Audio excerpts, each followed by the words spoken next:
Lebanon విషయంలో ఓ పక్కన Iran మొండిపట్టు, Israel మొండిపట్టు మధ్యలో అమెరికా మధ్య మార్గపు పని చేసుకొచ్చింది.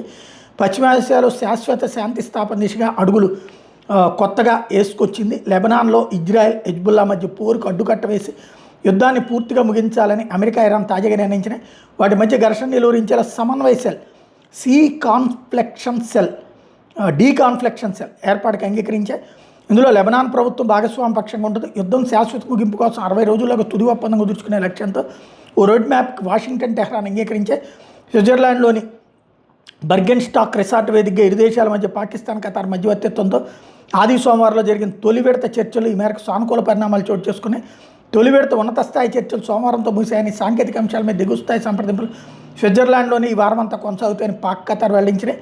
ఇరాన్ సీనియర్ నేతలతో స్విట్జర్లాండ్లో తాము సుదీర్ఘంగా జరిపిన చర్చలతో యుద్ధం ముగింపు కోసం తుది ఒప్పందం కుదుర్చుకునేందుకు మంచి పునాది పడిందని అమెరికా ఉపాధ్యక్షుడు జేడీ వాన్స్ చెప్పుకొచ్చారు.